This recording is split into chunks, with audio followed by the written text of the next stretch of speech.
We are diving into the future of AI on national and governmental policy here in the States as a new rival, DeepSeek, emerges overseas. So joining us now in studio from the University of Washington School of Law, the founding co-founder of the UW Tech Policy Lab, Ryan Calo, is back with us this morning. Thanks so much for joining us. Thanks for having me. Why do you suspect that the government wants to make the biggest investment in AI in history? Well, goodness, I think there's a lot of people in this administration and across the world that think of this technology of AI as the most important technology of our time.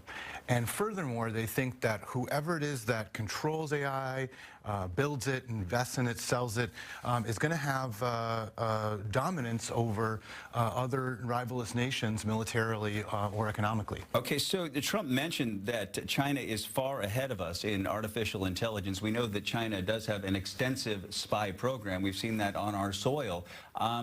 Do you think that this AI technology could be used for spying purposes? Well, yeah, I mean, there's certainly a concern that whoever controls artificial intelligence will have the capacity to do a lot of surveillance, and also, if it is China that is building artificial intelligence, that people are using their models, they will have control potentially over the outputs of those things. So for example, if you ask Chinese AI a question, they may not say the same thing about Tiananmen Square, they may not say the same thing about Taiwan, and so on. And so there is a concern that whoever controls the AI infrastructure will have the ability to sort of foist their narrative on everybody else, in addition to the concern that there could be spying. What kind of oversight is there of this program? Do we know anything about that? And who's going to know what this AI is actually being used for? Yeah, I think just in general, we're at a point in this administration where there's a lot of chaos. There's been a series of announcements. A lot of people are scrambling to figure out what deportation means for them, what freezes on government funding mean for international foreign aid or for small businesses. And artificial intelligence also falls in that category. We just don't know what to expect. We know that this president wants to go full steam ahead. We know that, like the Biden administration, this administration would like for AI, for the United States to dominate the AI space. But unlike the previous administration, the Biden administration, this administration appears to want to remove any safeguards or fetters.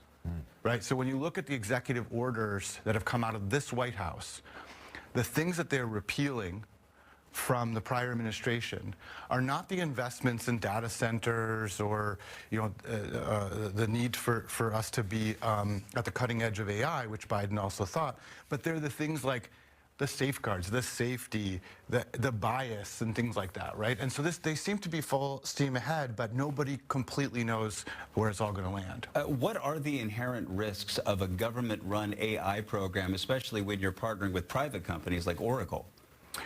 Yeah, I mean, so one of the things that I think is so counterproductive is this freeze, or this attempt to freeze federal funding for research.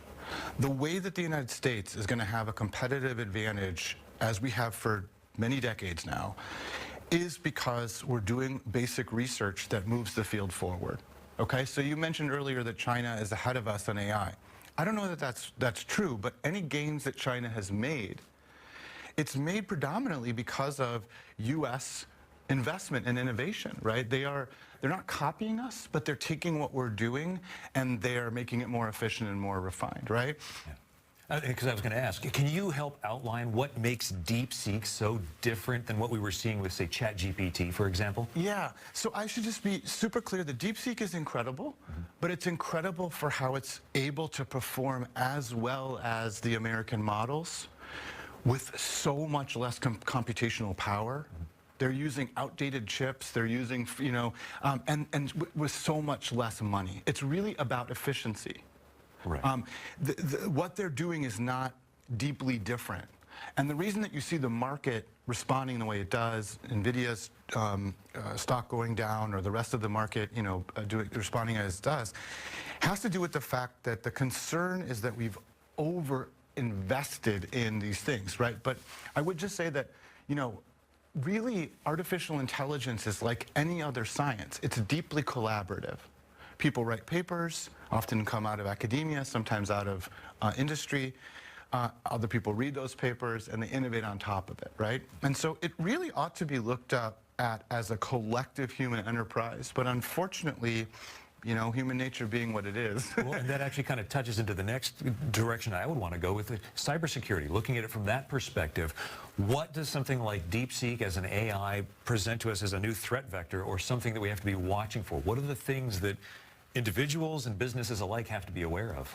Yeah, I mean, so last year I testified before the United States Senate about the impact of artificial intelligence on privacy. And I'm very worried about that for a few reasons. First of all of these AI models require a tremendous amount of information in order to work. And so it just creates this endless appetite for our information. Second of all, we're not always sure how that information is going to be used. There was a survey of Americans that said that over 80% of Americans were worried that AI would be used in ways that they were not comfortable using their data. And just to give you some perspective, you know, only about 50% of Americans identify as Taylor Swift fans.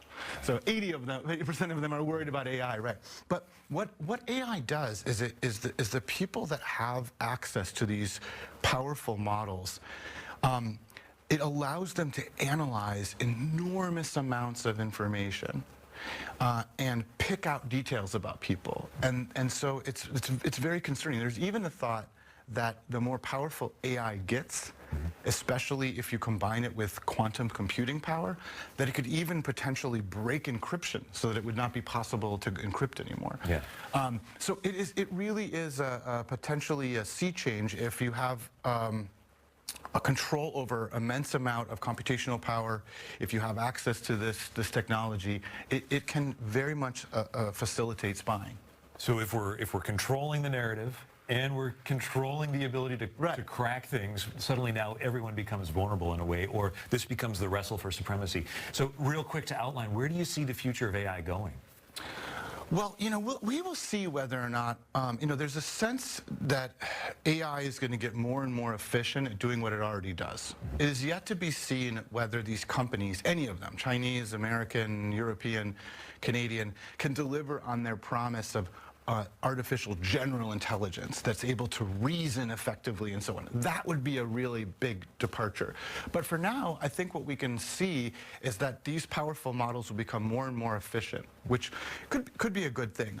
One of the things I'm very concerned about, however, has to do with the environmental and material impacts of artificial intelligence, right? I mean, I said they were hungry for information. They're also very hungry for energy and water. So that's a space to keep an eye on.